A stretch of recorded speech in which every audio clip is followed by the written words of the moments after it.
pasatzen zait. Baina, bueno, zer egingo diegu ba. Gaurkoan beste bideo batekin nator, tituloan ikusiko zenuten bezala beste un poltsin bat da. Orain dela hilabete batzuk egin nuen BTS, Hego Koreako musika taldearen album baten, Proof albumaren un poltsina. Hemen utziko dizuet bideoa ikusi nahi baldin baduzue. Eta oraingo honetan ere BTS-eko kide baten albumaren un poltsina egingo dut. Bueno, album hau urte hasieran eskuratu nuen, zehazki urtarrilaren 2an, eta gaur otsaiak 21 da. Horrek ez du esan nahi, orain arte albuma ireki ez dudanik, noski urtarrilaren 2an bertan ireki nuen. Baina un poltsin moduan grabatzeko gogoa ere baneukan, beraz horixe egingo dut.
sesio hau oso kerrez bali manago Jung Hyun-kun argazki, ez markatu, Jung Hyun-kun margolariaren obraren inspirazioarekin egindako argazki sesioa dela esango nuke. Oso kerrez banago, badakit Jung Hyun-kun egokorear margolaria haremen inspirazio iturri handia dela, asko miresten duen artista bat dela eta album honetarako erreferentzia handia izan dela eta estetikoki ere erabili duela bere inspirazio hori. Esango nuke argazki sesio honetarako ere baietz, baina agian okar nago.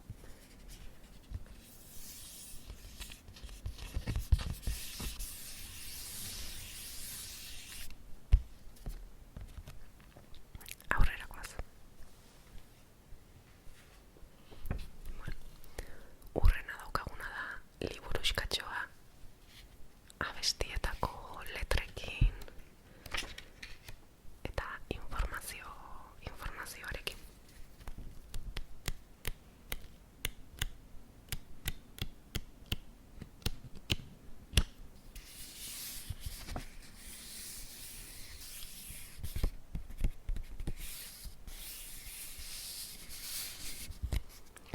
Bolsilloko formato txikia eta eramangarria. Aurrera noa.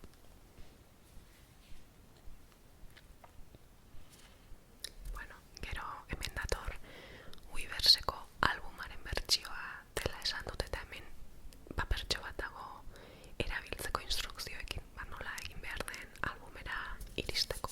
Hementxe papertxoa.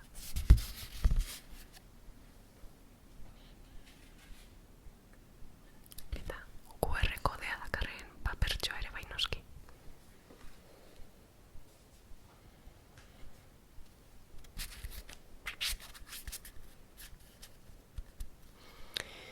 Eta jadanik baditugu haremen argazkiak, badugu baita ere abestien liburuxka eta albuma deskargatzeko kodea eta instrukzioak.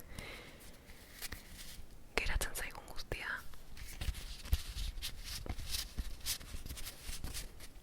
hauxe da.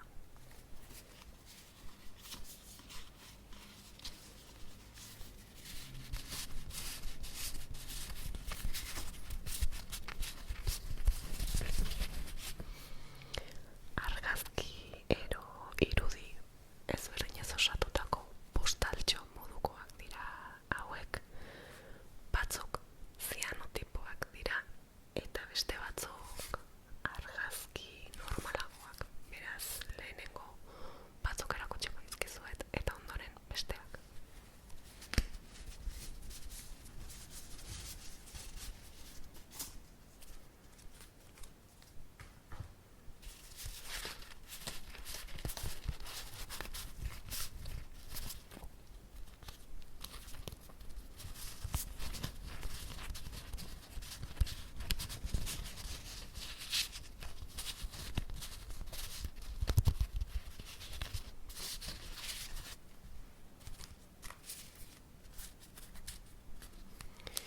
Hemengo sorta hau zianotipoak dira. Teknika berezi batekin lortzen diren irudiak dira hauek. Ez naiz hasiko esplikatzen nola den teknika hori, nik ere ez dakidalako oso ondo ikusi dut egiten, ez zuzenean bideo bidez baitzik, baina ez dakit esplikatzen, baina emaitza oso polita da eta urdin koloreko irudi hauek lortzen dira. Eta hasieran ez badut esan ere indigo kolore bat da edo kolore tramo bat, ez dakit oso ondo nola esan behar den. Eta urdin tono hori edo litzateke urdina da, indigo nola baita esateko.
ikusi nion norbaiti Twitterren hauek hartu eta marko batean kokatu zituela kuadro moduko bat osatuz.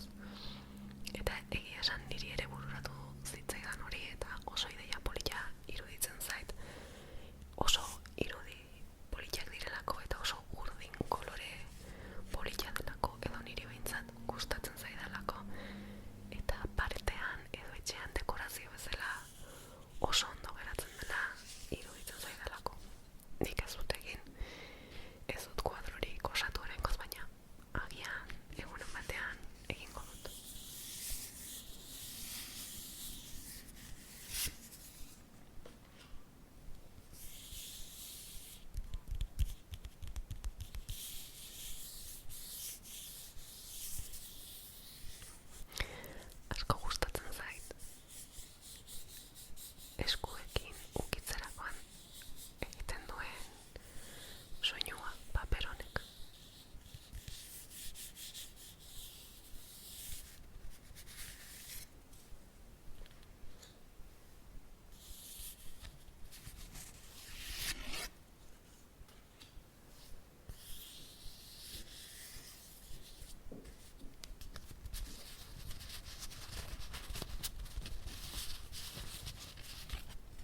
hasiko zein den irudi bakoitzaren eta abesti bakoitzaren arteko lotura, nik baino askoz ere hobeto esplikatzen duelako hori Arepek berak, Namjoonek berak.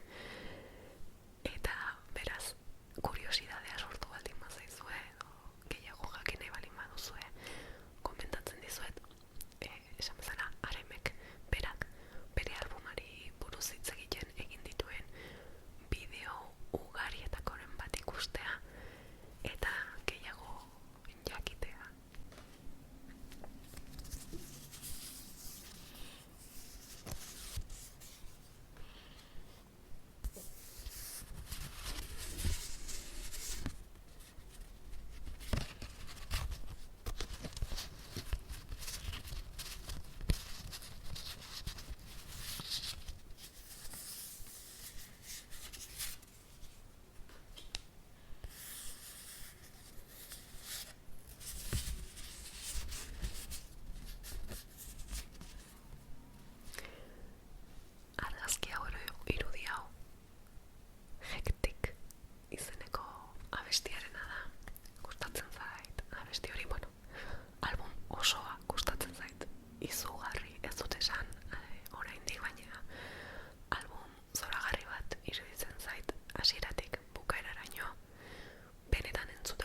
postal moduan edukitzeko, fisikoki banan oso politak direla esango nuke. Hau da, zianotipo bakoitzak bere postaltxoa izatea, gero esan bezala, ideia bezala, kuadro batean jarri ahal izateko adibidez, oso polita iruditzen zait eta harritu nau kaja haundiaren formatoan hori ez etortzeak.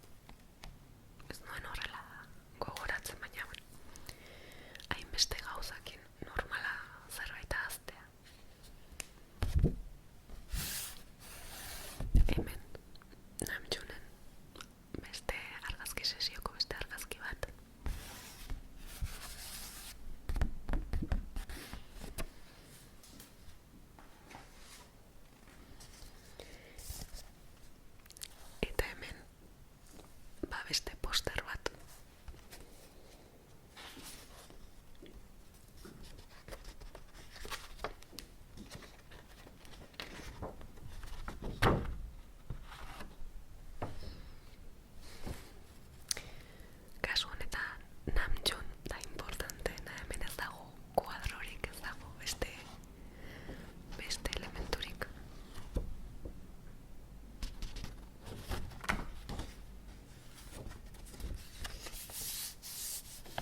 nere